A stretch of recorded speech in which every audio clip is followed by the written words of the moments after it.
Millennial Pagan Podcast. I'm your host, Autumn Wolf. And I'm Jera Stone. And in virtual studio today, we have Syrai RavenWynd. Hello. Hello. Merry meet. Merry meet. Merry meet. Recovering from vaccine, but yeah, doing good. Oh, yeah, we all are in that vaccine fog right now. Yes. All three of us got either our second shot this week or I got the one and done. Yes. So we're all kind of like trying to survive. I got my first shot and oh man, the vaccine flu is a thing.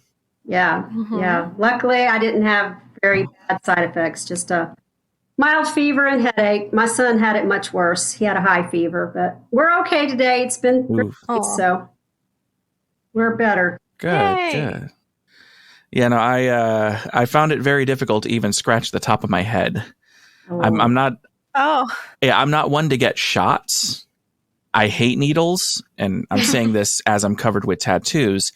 right. Well, I mean, it's so much different because you got like the super itty bitty needles that are just going really fast that you don't even see them, and then you got that one long needle that just goes in.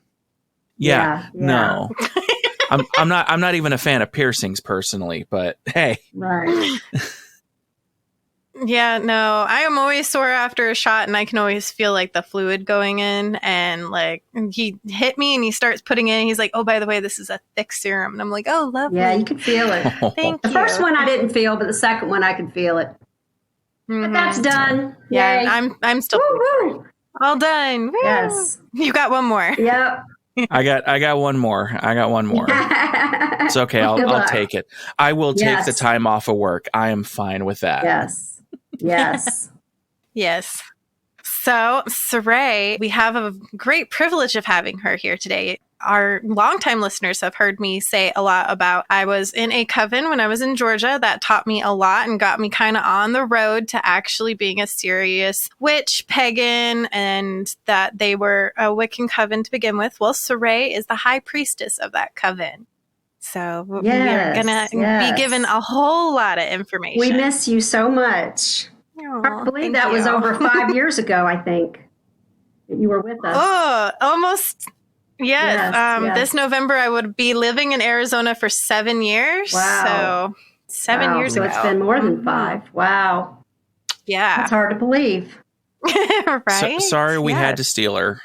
Yes, I know.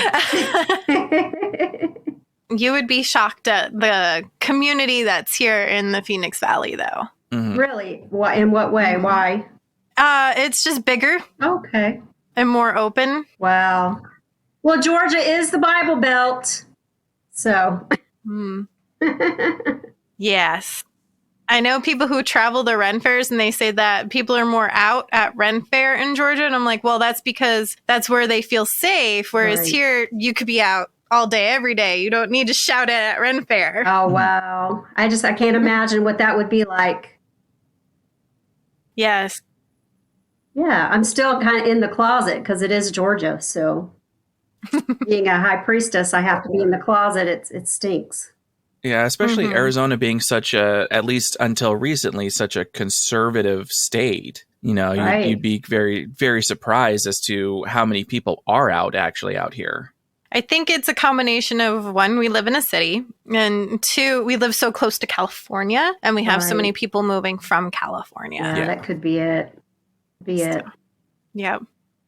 But yeah, we see a lot more bumper stickers about the goddess and a lot more pentacles bumper stickers and other things on vehicles just driving around and more open jewelry, things like that. Oh, Mhm. I'm jealous.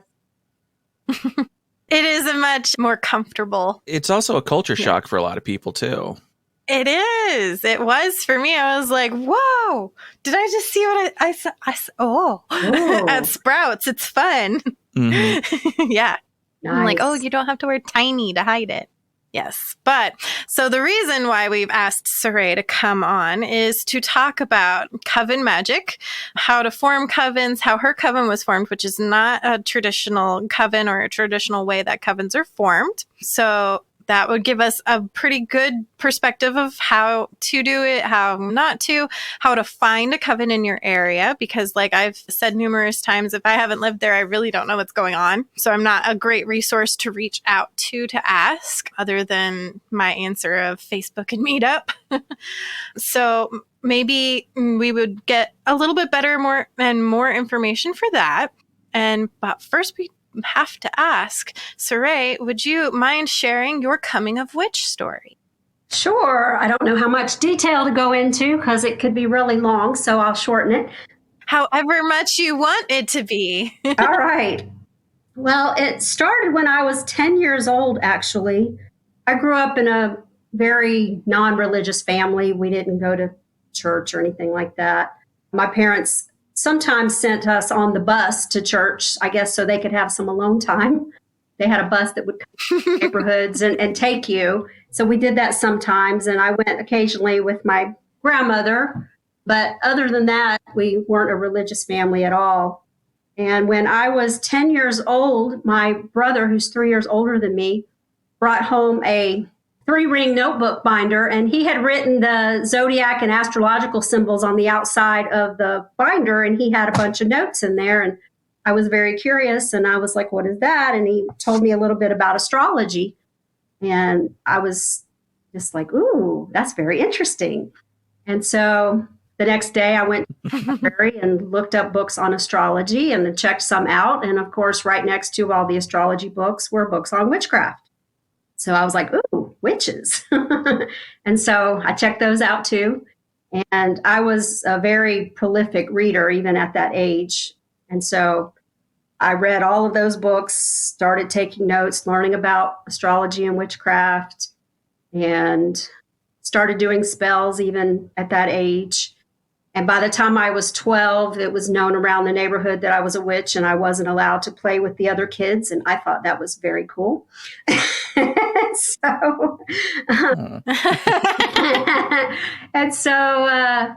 It progressed, and I dabbled and I stayed with it even until I was, a teenager. In high school, a bunch of friends and I formed a little group we called the MCPR, the Mediumistic Circle of Parapsychological Research, which is pretty silly now, but we thought it was cool. And we would do seances and visit graveyards and try table tipping and do spells and things like that. And we would meet once a week. And so I did that through high school. And then college, I obviously wasn't able to commit as much, not really at all, because I was busy with college. And so after college, I became a teacher, and I was teaching a sign language class on the side just to make extra money because teachers don't get paid squat. And one of my students was wearing a pentacle when she came to class, and I asked her about it, and she said that she was Wiccan. And I was like, what is that? And she told me, and I was amazed. I was like, there's a religion that believes what I believe. I'd never heard of it. I was amazed that with all my witchcraft studies that I never saw a book on Wicca. I guess if I had seen the title Wicca, I wouldn't have known what it was. So that's why I didn't choose those books. And so, of course, I started reading all about that and found out, yes, that's what I am. That's what I believe. And so I started looking around for covens in my area. I lived in Savannah, Georgia at the time, even more South Georgia in the buckle of the Bible Belt. And I visited 3 covens down there. I did their outer court classes, things like that. Went to a few rituals. This was obviously in my early 20s. And I self-dedicated myself in 1993, and I started dating a guy that was also Wiccan. He was in one of those covens. And I started, I guess, having not bad experiences, but just feeling kind of with the covens when it came time to find out if I wanted to join or not. And so I guess I felt that they were pretentious. You have to call me, Lord this or Lady that. And if you have any issues, you need to come to us first. And I was just kind of put off a little bit. And during that time, I had done my year and a day. And so the boyfriend that I was dating at the time initiated me first degree. And we were doing rituals and things like that. And one of the high priests in one of the covens actually crossed over. And it just so happened that at that very same time, I was dating my soon-to-be husband. And I had been out of the broom closet all of my life. But I subconsciously knew he would not approve. And so I put all my altar and everything away, and I didn't tell him. And I guess during that time is when I was becoming, about joining a coven because of the pretentiousness, I thought. And I didn't really care for the new high priest of that coven. And then 9 months after my husband and I had been dating, he proposed. And so I was like, oh, crap, I got to tell him. And when I did, he almost broke our engagement. So I was like, oh, I'll give it up for him, And in that meantime, we moved up to Atlanta. And I gave it up for about 10 years. But after that time, the goddess was like hitting me on the head with a 2x4, like, hello, you're my priestess. And I really felt the calling, to come back. And so I started looking around up here in the Atlanta area. I looked at Ravenwood and Oak Spring and a few other covens in the area and talked to their high priestesses. And I was just like, still, I felt it's not for me. And so I was like, well, I think I'll form a study group, just to be around like people. So I got on meetup.com and I did that. And that was in 2009. And we met for a couple months, bunch of different ones. And not a funny story, but just one of the things that happened is very quickly on. Of course, I didn't have any rules because it was just anyone could come. And so there was little 13-year-old girls, coming, and we were meeting at the bookstore, and that was really awkward. And the few men that actually joined, nothing against you men, I promise, but there was 3 men that joined, and I swear all 3 of them, it seemed like they were just hoping to get laid, hoping to see naked women. And so the other ladies and I very quickly, we were like, oh, no, we don't like this. And so we quickly decided we would be women only. So we basically kicked them out. And after a while, about 5, 6 of us, we were meeting regularly. We came up with some rules. We started interviewing people so that we wouldn't have, little girls. We decided at least to do 18 and up. And after we'd been meeting regularly for a couple of months, they were like, we should do rituals together. So we did. And then after that, they were like, well, we should be a coven. And I was really hesitant and like, no. And I told them, my experiences. And after we had been doing rituals for 5 or 6 months after that, they kept pushing the issue and like, we should be a coven. And finally they said, if you form your own coven, then you can make it however you want because it would be yours. And I was like, yeah, I guess that's true. It wouldn't be traditional because I was still obviously just first degree, but I had been doing this since I was 10 and really since, my early 20s. And so I said, okay. And I really wasn't sure what to do. But at that time, I was like, well, I think I need to self-initiate myself, at least a 2nd degree so that I feel like I'm ready to do this and, have a really heart-to-heart with the goddess. And so I contacted an author. I was reading a book by Thuri Calafia at the time. I had already done the Dedicant book and I was reading Initiate, and it had in the back, contact the author. And I was like, well, I wonder if I contact her if, she could help. And I did. And she wrote me right back. Back then in, the early 90s, email, everything wasn't all like it is now. And I got her email address and she emailed me right back and she said she would love to help. And I talked to her for hours and hours and hours and ages, and we're still great friends. And she helped me, come up with a curriculum and, everything what to do. And she told me, what to do for my 2nd degree initiation. And so we decided to birth the coven on Samhain. 2011 by the time we did it. And during that ceremony, first I did my elevation to second degree. And I initiated one lady that had been Wiccan for 20 years. I initiated her to second degree. And then the others, one to first degree, and then several others to dedicant. And we had our 5 people at the time, we called ourselves Wiccan Circle. And then when we initiated into our coven, we were now Circle of the Spiral Moon, and we have been that ever since. And this Samhain, it will be 10 years that I've had that coven. And in 2013, I elevated to third degree, doing all of the curriculum work and getting up to that. And I've initiated one member up to third degree, 2 others to second degree, and I think 3 to first, and lots of dedicants and others underneath that. So that's basically it. The 2 ladies that I had that helped start the coven with me in 2009 actually hived off this past summer and formed a new coven. So I have started off with new ladies since then, and they've been with me for about 6 months. And I'm actually open right now. We're looking for a few more new ladies. And we only take age 25 and up, and we can talk about that a little bit if you want. We'll talk about the reason why we made it 25 and up. But that's my story till now. Yes. So right now, I know with your coven, you do have you work with 3 goddesses and 3 gods as far as the structure goes. But what are your 3 and 3? They're actually only me. Everyone has their own goddesses. Yes. And I 3 and 3 either.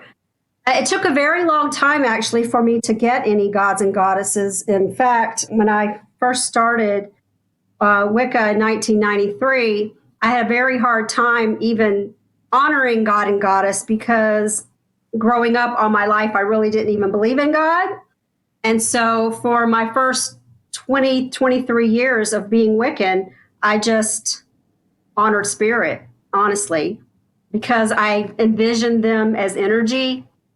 And then once we formed the coven and we started saying God and goddess in circle, or Lord and Lady, I really started feeling a pull toward, well, I think I could do this at this point. And I think I can see them as this duality. And so I started researching and calling lots of different goddesses and gods into circle. And I didn't feel a connection with any of them for the longest time. And I realized it was probably because it's kind of silly, but I really had a hard time with all of the mythologies, with, gods and goddesses being born by popping out of their head or from the semen of the sea foam, and, all of the stories.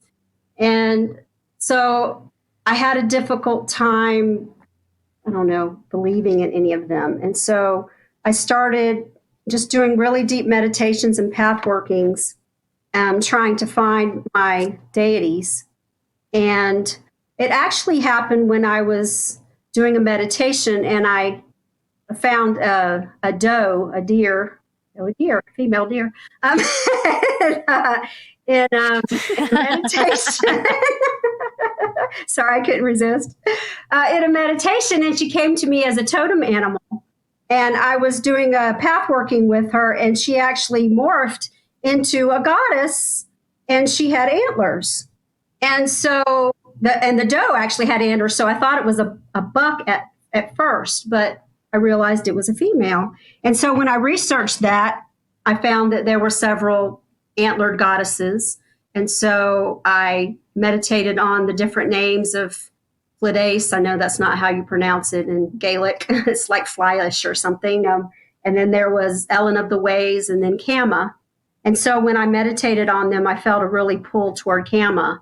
And so when actually in circle, I called her by name for the first time, I literally felt like a lightning bolt go through me, and I just bursted out in tears. And I felt her, and I knew that it was real, and I knew she was my goddess. And I instantly felt this connection with her. I even got chill bumps now, and this was 15 years ago, or 10 years ago. And so that's how I found my first goddess. And then soon after that, I found Cernunnos, and he is still my god, and he's still the only god that I honor. And he just changes throughout the seasons. So I only have the one god. And then a few years after that, I got Kaliak, which I was afraid of at first because of all the stories, that I've heard. She's this fanged, blue-faced, goddess that's, a dark goddess. And so I resisted for a long time. But then, as you go on for many years with Wicca, a lot in the beginning, people say, oh, it's fluff bunny or whatever, but it's not.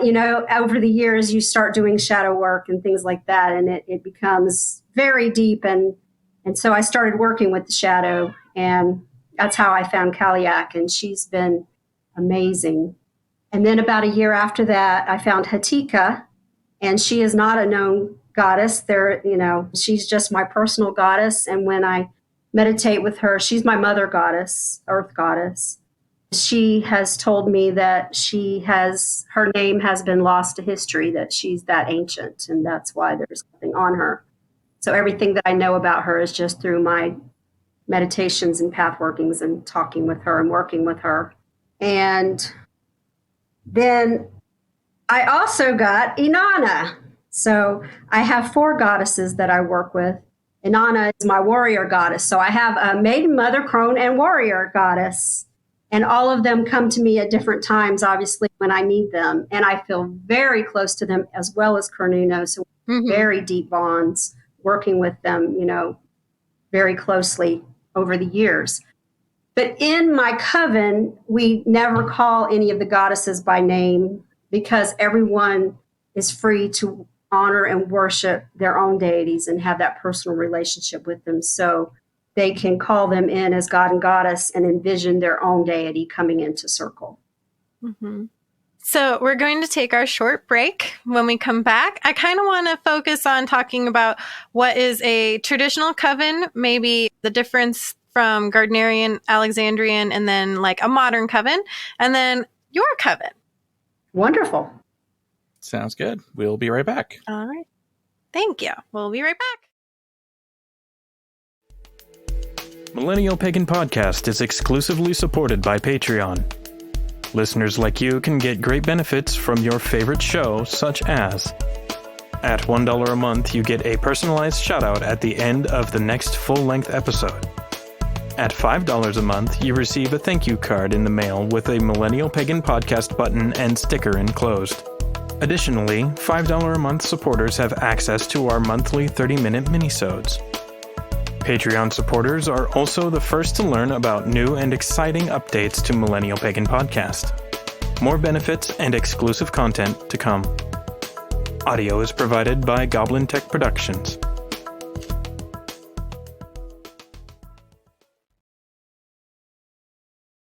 All right, and we are back, and hopefully you guys had a nice break, because I know we did. Yes. So we kind of want to go into a little bit more of how traditional covens are different from kind of the coven that you culminated and kind of created over the past 10 years. Right. So a lot of the language that you used, including inner court, outer court, and degree systems, people who are kind of new to paganism or new to Wicca won't really know. So a quick rundown on those and why you decided to throw what out. All right. So I guess to me, inner court is more of the high priest, the high priestess, and initiates. So first, second, and third degree initiates in a coven. And then your outer court are all of your dedicates and seekers. Those who are learning and taking the beginning classes are in the outer court. So a lot of things are done within the inner court that the outer court doesn't have privy to or can't participate with. And in my coven, since it is non-traditional, we actually move a lot quicker, I think, than traditional covens. For instance, I allow students to start participating in ritual once they're a seeker. So that's almost at the very beginning in a traditional coven. But in my coven, we actually have even 2 levels before that. And so it's actually, they're with us for about a year before that. So I actually have applicants, which is about 3 months, where we're just getting to know one another, and they're just, getting to know us, and they are allowed to come to meetings and things like that, but they don't participate in any rituals or any of the more serious classes.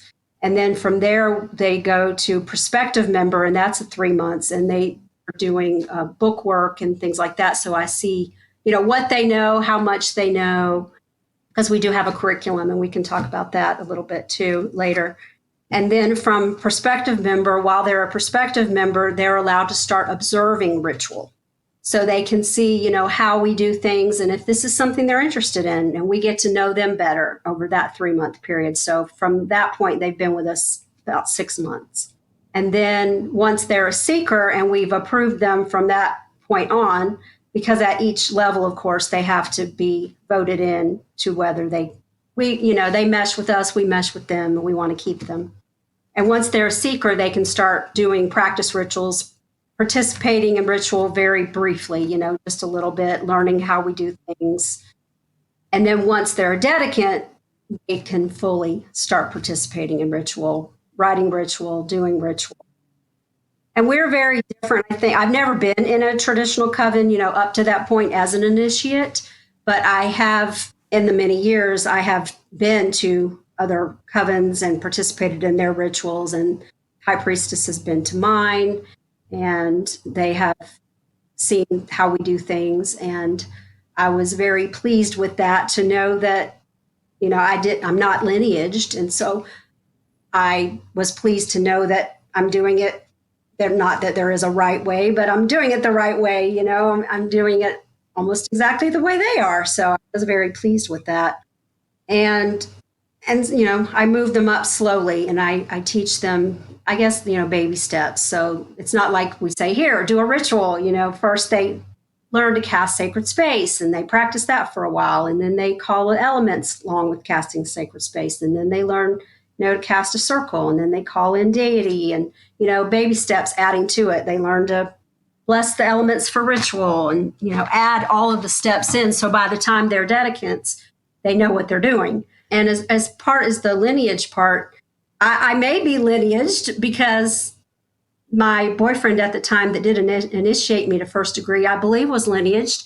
But for the life of me, that's been 26 years ago or so, I can't remember what his lineage was. So I can't profess to say that I am, because I don't know, and I don't know how to reach him to ask him. So I don't proclaim to be, because I can't prove it. What is lineage? Lineage is when you come from the lineage in Wicca, because Wicca was basically formed from Gerald Gardner in the late 40s, early 50s. So he is known as the father of Wicca. They didn't call themselves Wiccan at the time. They were a witch cult. But Gardner is the founder, basically, of Wicca. And so the other Wiccan covens sprang from his covens, Alexandrian and Sax, I think is how you pronounce it, Sax and Wicca, Raymond Buckland. And so all of the different branches come from Gardnerian. And of course, there's British traditional Wicca, many, many different branches. But because I didn't have proof of any of those lineages, I don't profess to be, because I don't know. And so I tell my coven, of course, that I'm not lineaged, because I don't know if I am or not, to be honest, because I don't know if my boyfriend that initiated this degree, I don't know what his lineage was. So I'm sure he told me at the time, but it's just been so many years ago, I don't remember. So what would you give advice for somebody looking to build a coven? Obviously, you said in your story that you were very apprehensive to do so. Yes. And then somebody told you, but you could do it yourself. And what kind of advice would you give somebody when they are like, okay, I want to do this differently? Maybe they're not Wiccan. Maybe they're a different pagan branch, and they're trying to figure out how to start. How would you say? Obviously, having lots of book knowledge is good. Nowadays, there's so much on the internet and you can get so much misinformation because you don't know what's accurate, what's not. And so I think looking back to a lot of the original books is a good idea to have a lot of book knowledge if you're not privy to joining a coven and you want to start your own like I did. A lot of that book knowledge in the older books, Scott Cunningham, I really like the Christopher Penczak books. That's witchcraft, not Wicca, but it's still amazing. I actually do consider my coven to be probably 50-50 Wicca and witchcraft because we do incorporate witchcraft. But I think having that book knowledge is very important. But equally important is having experience. I always tell everyone in my coven that to be Wiccan, you have to do it to be it. It's not like other religions where you get to basically be a sheep and just, sit there and listen and you don't have to do a lot. Wiccan, you actually have to practice to be Wicca, to be Wiccan. You have to honor the seasons and honor your deity and do your rituals and get that practice and meditate and do all of the things to be Wiccan. It isn't just, I'm a witch, I'm Wiccan, just because I read one book, here it is. It doesn't work that way. It takes lots and lots and lots and lots of experience. So I know most of your audience are millennials, but I a little bit frown upon, I think, someone, really young coming out and automatically starting a coven without a lot of experience or, age, I guess. I had someone who wanted to join my coven recently who was 25 and said that, she was a high priestess for a while of, a coven. And I was just like, okay. And she had only started, at 19. So I'm like, okay, I don't know about that. But all right. So I think experience, you really have to have a lot of experience under your belt and know what you're doing. Also the experience of, working with people, being able to work with a group, being able to handle the issues that come up within a groups, because they always do. And my coven being only women, you do get that, cattiness or whatever sometimes, people working together and, there are always, certain friendships forms or even cliques sometimes. And you have to make sure that everyone's included and that doesn't happen and that you can weed out issues. So I think you need to have those skills as well. Conflict resolution. Right. Good group management.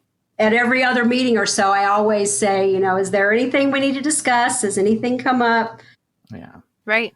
So if somebody was looking to join a coven or a group of some kind, how would you kind of guide them on what should they be looking for? What should they know about themselves before doing so? Things like that. What do you look for in prospective people?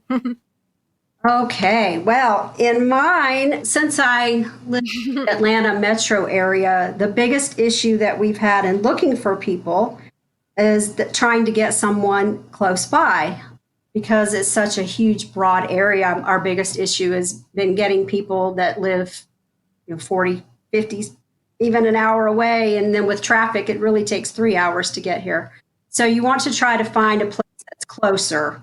So just in the last 6 months, we've made it a rule that if you live more than 30 miles away, we can't take you because it's been the biggest issue of why people have to leave because the drive is just too much. And I you have that problem where you are, but of course, all your listeners live everywhere. So that's a big issue, especially, if you meet like we do. But as far as what I'm looking for, like I said, I do the 25 and up, and we are women only. We had to do the 25 and up because when we started, like I said, we took 18 and up. But once we started doing ritual and had cakes and ale, we had alcohol, we had to move it up to 21. But we quickly found that even at 21, that most of the women who tried to join, they were still living at home with their parents. They might be in the broom closet. There was an issue of family finding out or them having to get a ride. And so that was an issue. So we moved it up to 25. And we still kind of have that issue too, even with 25-year-olds. So if we take someone 25 to 30, we really look to make sure before I accept them that they're settled, I guess you would say. You know, I'm more likely to take you if you're married and already have kids, you know, you have a job and you're settled and you're not going to move quickly, you know, move soon, because that was a big issue with almost all of the younger women that we've taken is, you know, they would be with us for a little while, but then they would, you know, get a boyfriend or a husband, you know, have children, move away with their job, you know, go off to college, you know, it's just, and it's not their fault, you know, that's just life. That age, that's what you do. And so we would always lose those numbers, you know, those ages, and then that's okay. So now we really limit the younger ages that we take because of those experiences. But what I'm looking for really is someone who is really committed. And it's okay if they don't have any experience. I totally take green women who are, you know, they're really interested and they want to know. And if I can tell that they're really dedicated and committed and this is what they want to do, I'll accept, you know, women with no experience. And we've had women who, you know, have been solitaries for 40 years that we've taken. And we've had women that have been in covens before. But, you know, it's just really looking for that dedication. One, that they're not going to leave anytime soon because we become close very quickly. We are a sisterhood and we are a family, and we don't want someone who's going to be with us and we build those strong bonds and connections and then they leave. So I really want to take someone who is going to stay.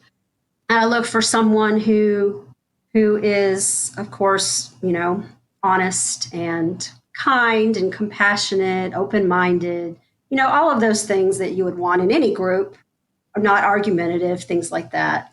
It's hard to tell that. So that's why we have so many degrees, because we want to get so many levels. We want to get to know them first before we have circle together in perfect love and perfect trust, because we really want to know them and make sure they're dedicated and they're, you know, doing the work and learning and committed to being Wiccan and to the coven. Right. What would you tell somebody who's looking for a coven or a group? How would they go about looking for what, even if it's not exactly what you already have established or it's in a different place? Right. Unfortunately, the way I found most of my group in the past was through Witchbox, which is no longer. Oh, so sad. Now there is a new website called, I don't know how to pronounce it. I wish they'd come up with something better, but that I was trying to replace them. It's mandragoramagica.com, mandragoramagica.com. And they're starting so that all covens can post, you know, that they have a coven. You can go there. I use meetup.com mostly now, along with that other website. And another way that's the easiest, I guess, is just to Google covens in my area, covens near me. Google's your friend, I guess. It will, you know, it actually works. Because word of mouth doesn't work all the time. You know, if you have a local New Age store or something like that, you can ask there, but they're not around as much anymore. But those are the three ways that I suggest, because it is very difficult. Obviously, when back in the early 90s, I was looking, it was almost impossible. I had to go through, back then there were newsletters, Circle Network News and things like that were the only way to find anything. And covens were way more secretive back then. Nowadays, it's, I think, a lot easier. Right. Mm-hmm. What are some warning signs that people should look out for? In finding covens, or when they find a person? Which do you mean? Mm-hmm. Or even joining a group, or when joining a group, or when you've formed a group and you're adding somebody. Obviously, You mentioned a couple of them was dedication, to whatever craft that you're doing and ability to be there. But if you know you have those things and you want to join a group, what should you be looking out for as far as, that's a bad idea? Well, I think you definitely need to do your research. If you do find a coven, you need to ask lots and lots of questions, find out what tradition they are. Obviously, and if you've done your research, you would know that if you're looking at a Gardnerian coven, they practice skyclad, which is naked. So if you're not comfortable with that, that's not the type of group you would want to be with. You need to ask lots of questions about what gods and goddesses they worship. Most other covens, other than mine, they do have specific gods and goddesses that they honor. And I didn't do mine that way. That was one of the things that I didn't feel comfortable with, because I'm like, well, what if that's not my god or goddess? What if I don't feel a connection to that god or goddess? I don't want to have to be told who I have to honor or worship. And so you have to be comfortable with that if they do have certain ones that they do. And they probably will not tell you when you're starting to join who they honor. But maybe they'll tell you if you ask, do you worship, a particular god and goddess? And so you would know that going in. You would have to have a lot of questions, ask about how often they meet, of course, and how far away it is, and what, if they have a curriculum, what you need to do, what their levels are, ask about their elevations. I can't think of other things right now, but I think you can actually Google, though, questions to ask a coven before joining. There are lots of lists that really are. Google's amazing nowadays. They didn't have any of that when I started.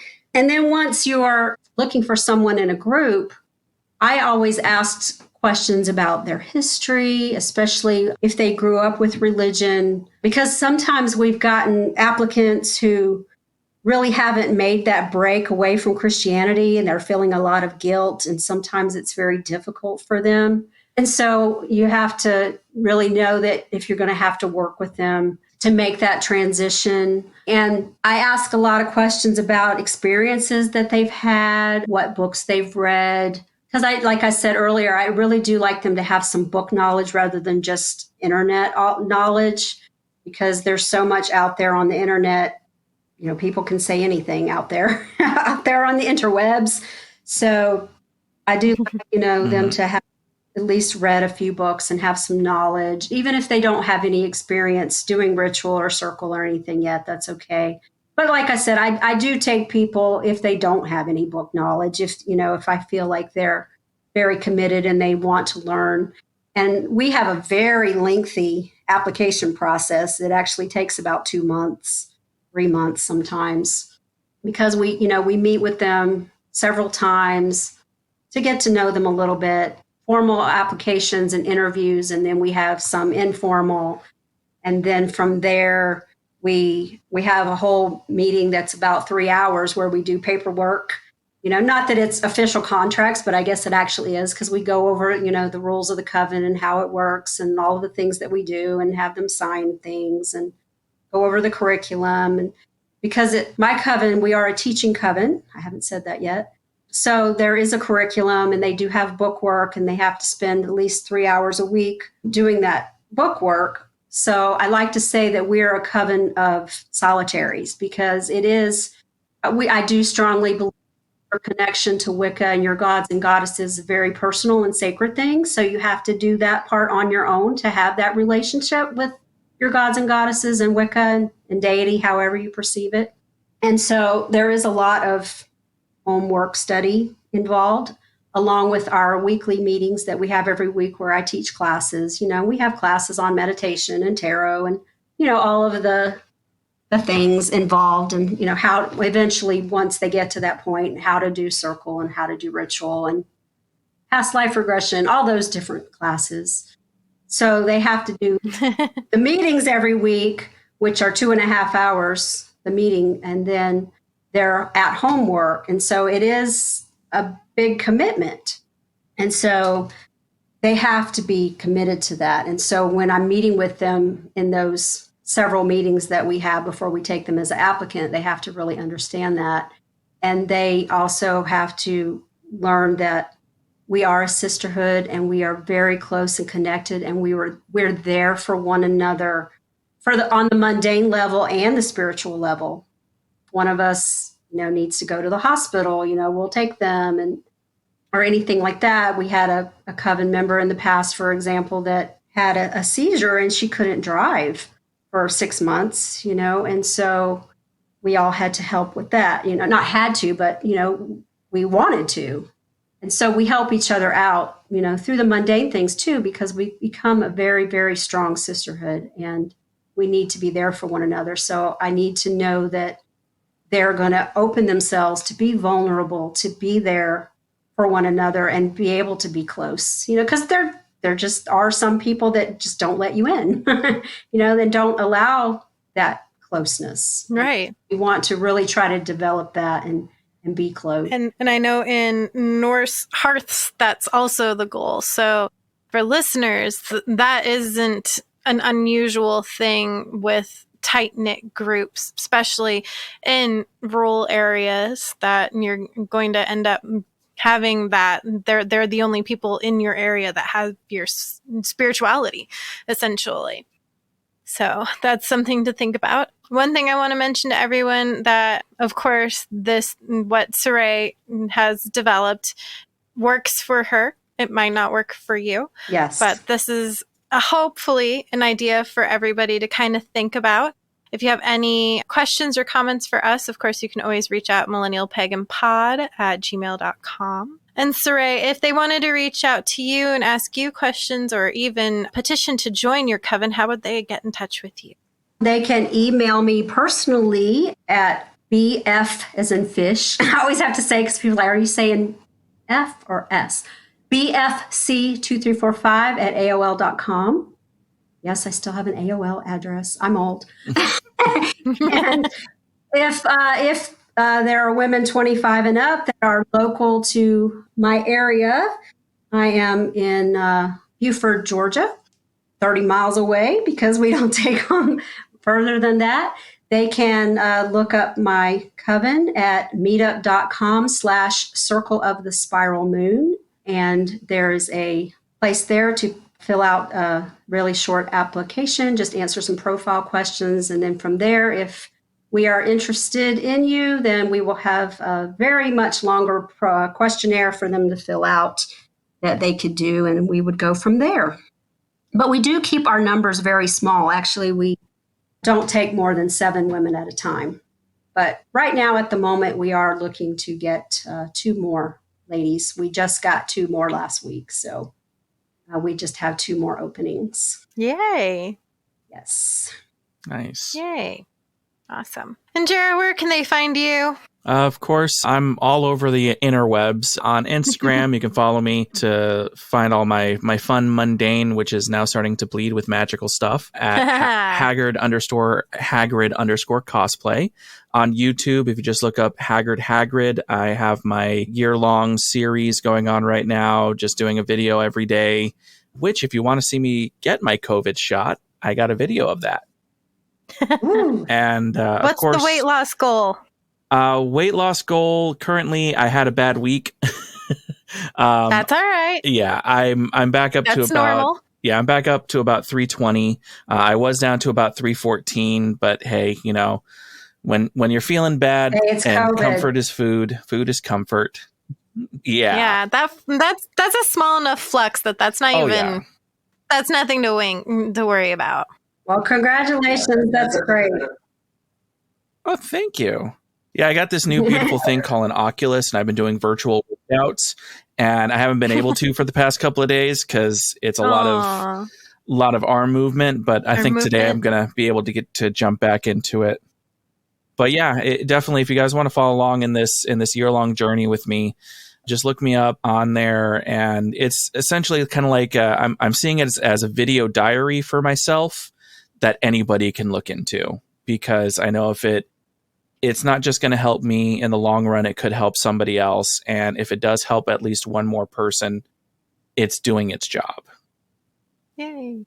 Right. Yeah. Awesome. Well, you can find me, Autumn Wolf, on Twitter and on Facebook. And you can find Millennial Pagan Podcast on Facebook, Instagram, and Twitter. Yes.